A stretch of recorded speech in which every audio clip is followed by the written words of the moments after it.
Today I'm going to talk a little bit about healthcare in St. Martin. This past week I had meetings with the health tripartite. So many of you are familiar with the labor tripartite, but there's also a tripartite for health that's been formed. And this is actually a result of work that was done by the previous government, where a protocol was signed between the VSA, the SMMC, the health, the hospital, and SZV. And we had meetings this week, and I must say that I'm very pleased with the discussions, very open and candid discussions about healthcare in St. Martin. I'm pleased as well with the fact that the SZV is adopting the principles of open government and transparency. As some of you have noticed, they've gone out now with advertisements where they're looking for people who are interested in board positions within the SZV. And this again breaks a sort of a tradition where board position appointments have very often been political appointments. There's also been very open discussions about the new hospital, about plans for the new hospital. And I think it's important to understand that the new hospital is really only part of the discussion. I think the real discussion is about a healthcare system which is accessible, which is affordable, and that provides the quality of care that the people in St. Martin need. So while I fully support the idea of a new hospital, there's actually a lot of groundwork that needs to be done prior to that. As some of you know, I was chairman of the board of the hospital in previous time. And a lot of work was done there to make the hospital financially stable.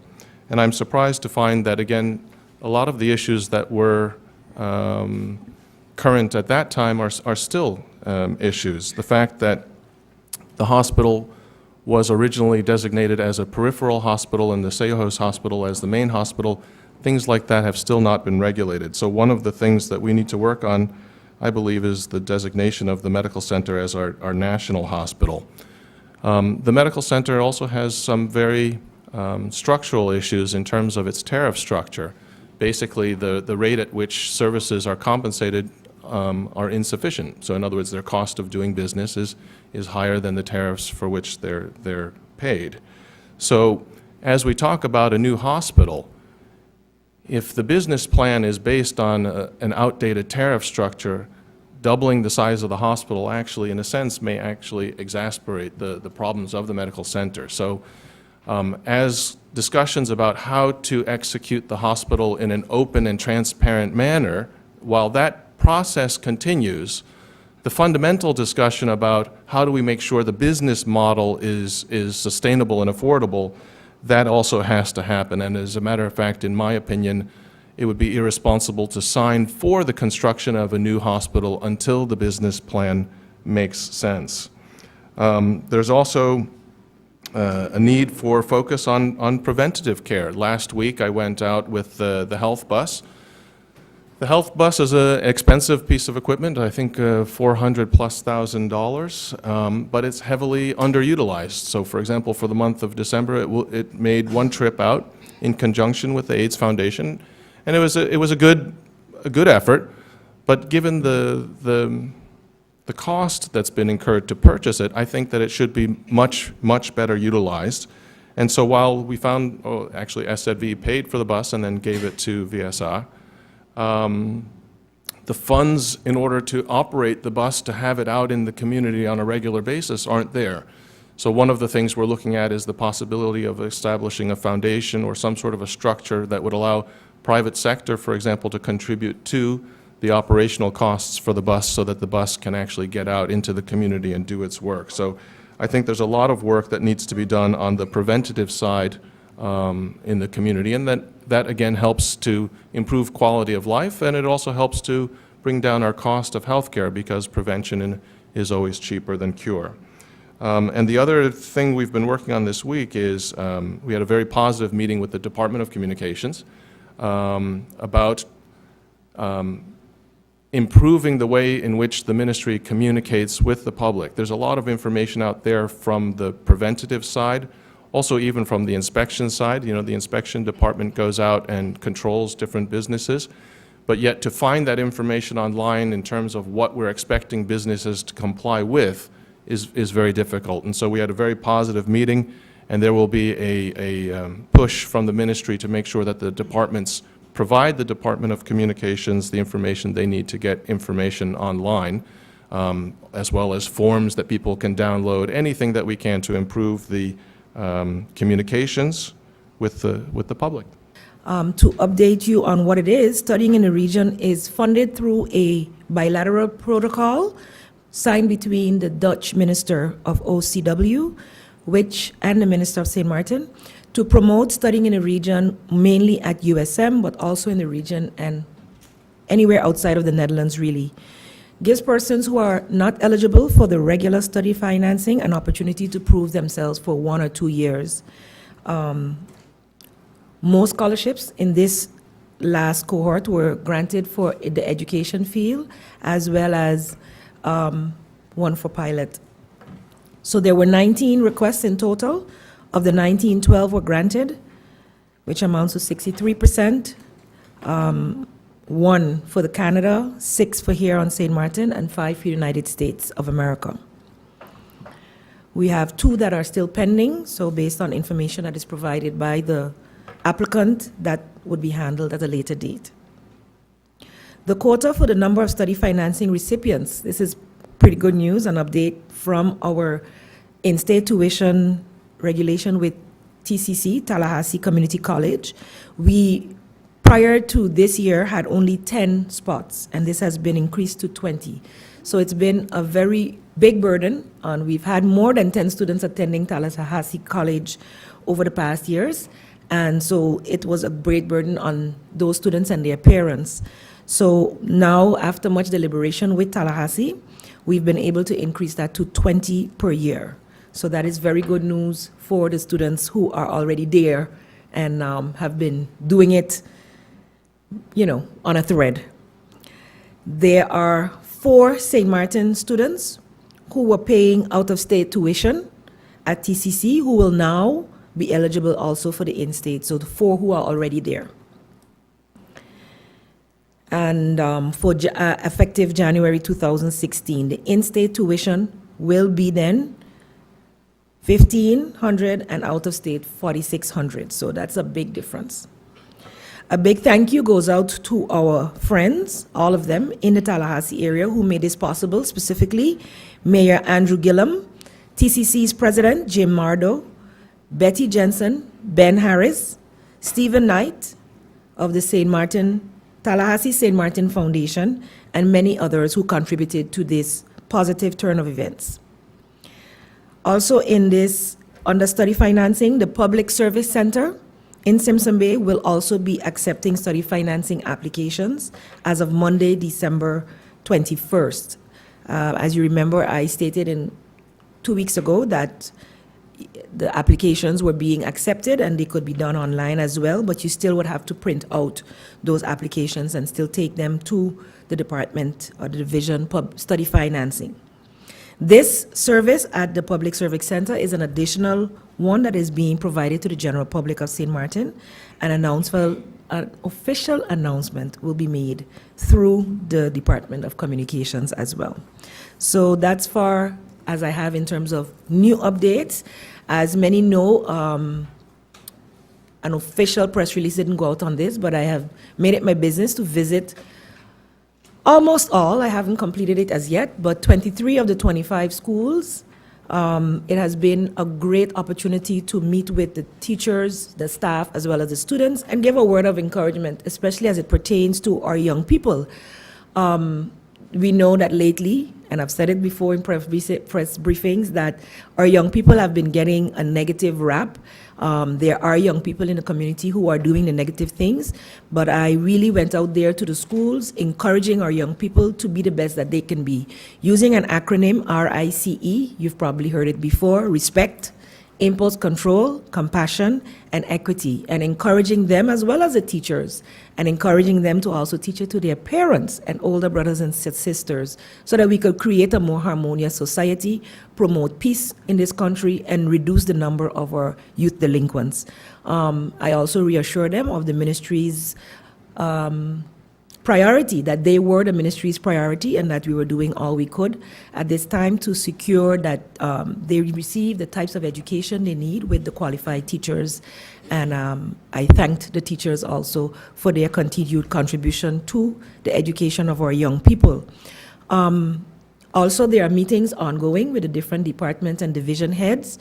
That also has not been completed, but it is a priority that all get an instant feedback on where we are right now, and they give me feedback on where we are right now, and see the vision of this minister in promoting education, culture, youth, and sports on St. Martin for the betterment of the entire community as it stands, because I believe education is the most important tool we could use to change things here on St. Martin. So with that, I leave it for now, and I'm open to questions. The following message is an important notice for all foundations, associations, and trusts. In connection with the change in the profit tax legislation, Article 1 of the Profit Tax Ordinance as amended in AB 2014-7, all associations, trusts, and foundations, other than those exclusively serving a general public interest, are taxable with profit tax as of January 1st, 2015, even when the entity is not conducting a business. As a result, the above-mentioned entities must file their profit tax returns as of fiscal year 2015. The provisional profit tax return must be submitted before April 1, 2016, and a final profit tax return must be submitted before July 1, 2016.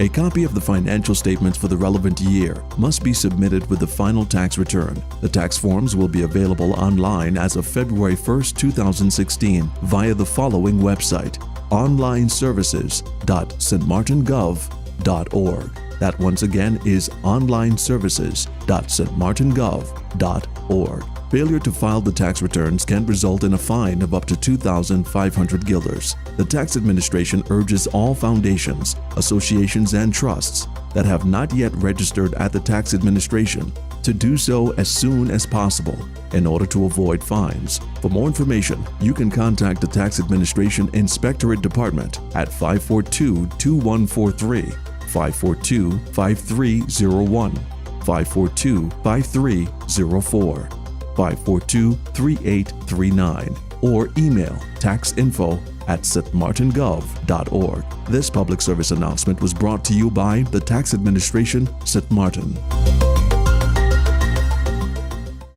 There's not much new news, so to speak. The main news this week would have been, but it's already all over the news, so it's like stale news. But it gives me great pleasure to officially announce that on Monday, the governor and myself signed the decree to amend the national decree of October 29th, which at that time was setting an election date on February 9th, 2010. I had announced previously that the government submitted a decree to the governor for signing. I also said that I expected the governor to do so, and that was done. The date for the election, as you all know, is September 26th, 2016. Contrary to what the dates have always been, on a Friday, government has chosen to have the election on a Monday. Why the Monday? We've indicated in the past that by holding elections on a Friday, a large number of the community, the Seventh-day Adventist community, is not given the opportunity to fully participate in the electoral process. So for them, we've even had candidates who participating in the election, campaigning at the booth, and on election on the day of election, they disappear, so to speak, at observance of the Friday, Saturday that they observe. So in doing this, we accommodate those people. The postulation date is 8th of August, and the new parliament will be sworn in on the 31st of October. Some have already started calling it the Halloween Parliament, but on St. Martin, we have a tendency to, follow everybody's everybody's holidays, and our own sometimes go by not much noticed. One of the things that we have also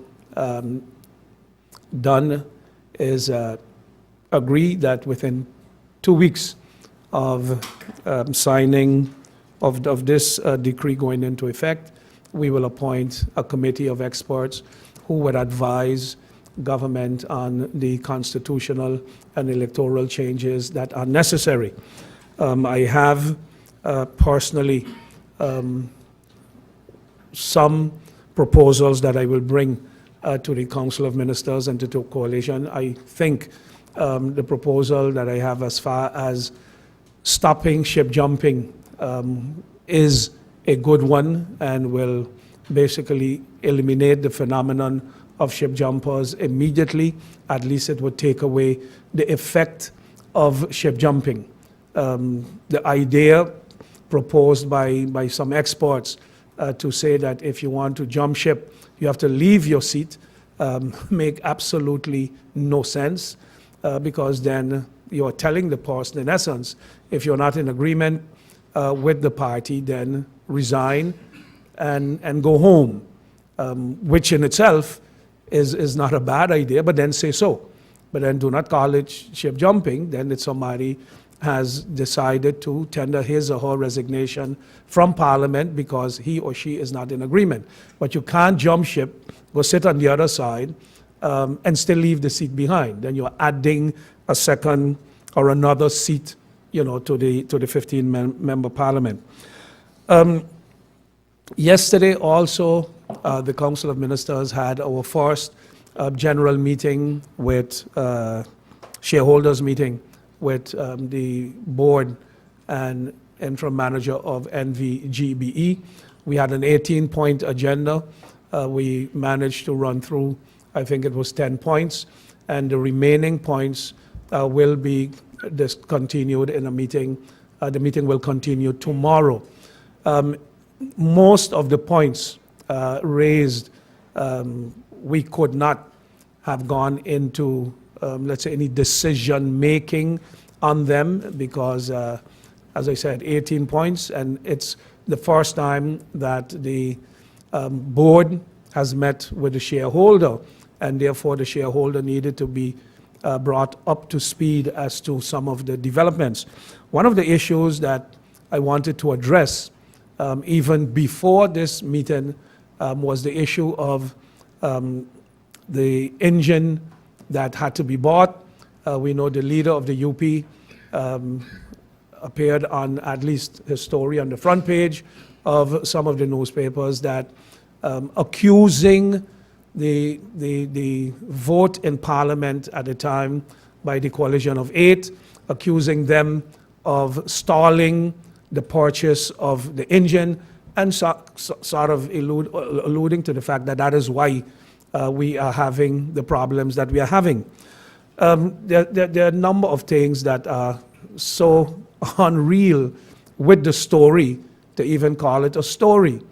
The engine in question is on the books by GBE to be purchased since 2012. Since 2012. That decision was never taken by the shareholder to give them the green light to purchase the engine.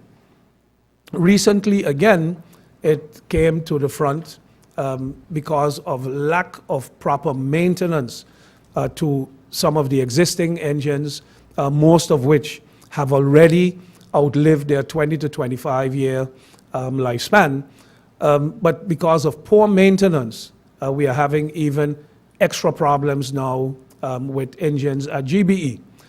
The engine in question that they want to purchase, as I said, that request from GBE or the intention by GBE dates back to 2012. Recently, they've asked the shareholder to give them approval not to follow the procedures to have a public tender, but to go directly to the company that has supplied GBE with some 80% of the existing engines. So what GBE is hoping is to shift to a situation where one manufacturer is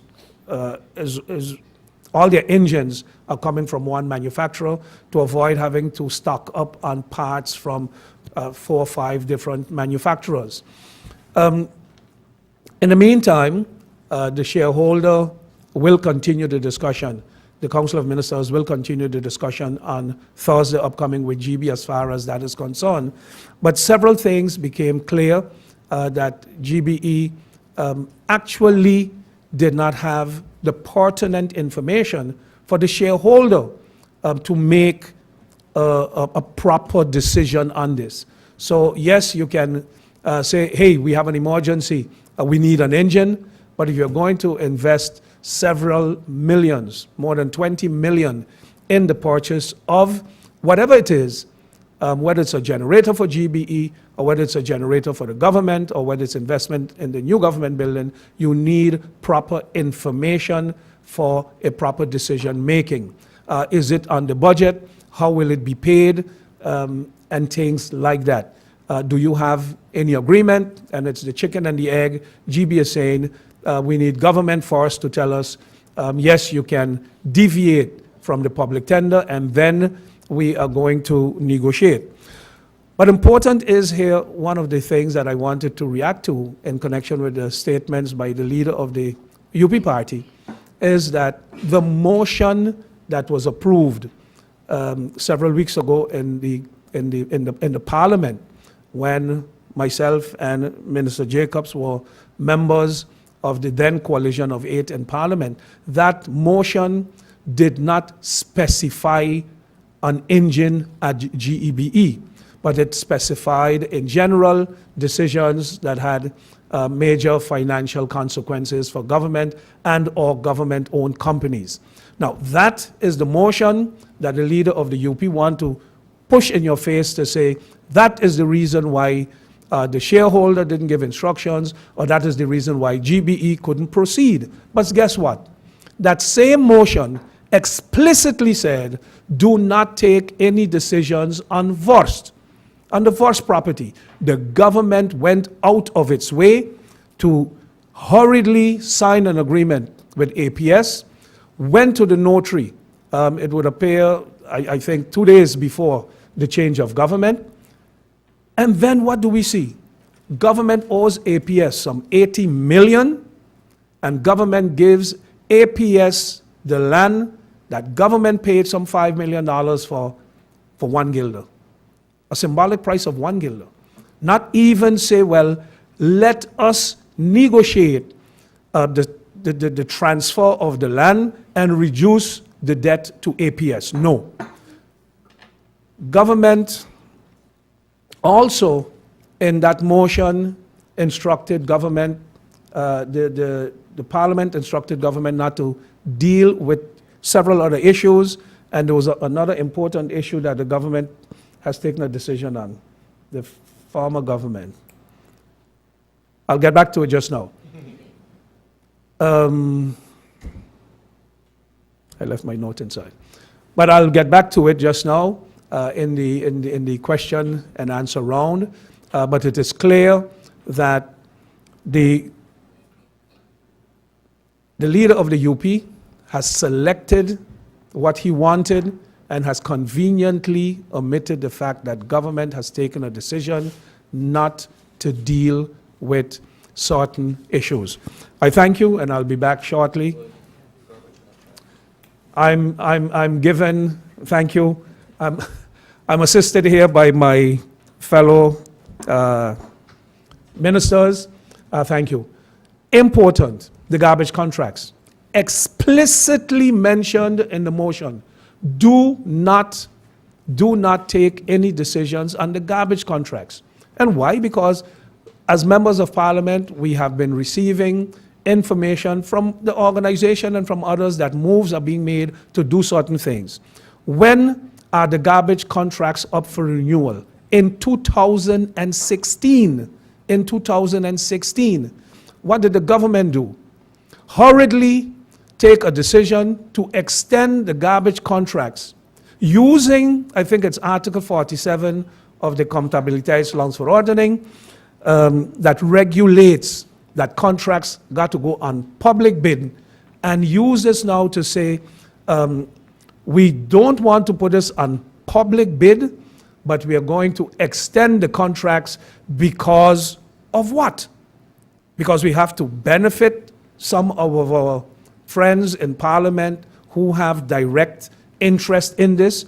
The garbage contracts were extended by the outgoing government for 5 years with a total amount of some 50 million guilders. Now here it is, GBE, in their opinion, needs an engine in a rush, and by the way, whether they had taken the decision back then or the Council of Ministers takes it now, it will take 9 months for that engine to be delivered to St. Martin.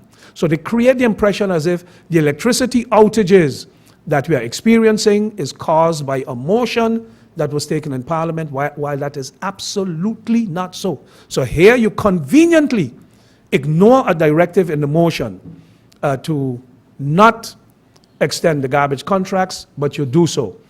They send a national decree to the governor to sign, and was it not that the governor had to sign the decree, the garbage contracts, just like divorce property, would have been given away to the contractors without any public tender, and they would have the contracts for another 5 years to the amount of 50 million guilders.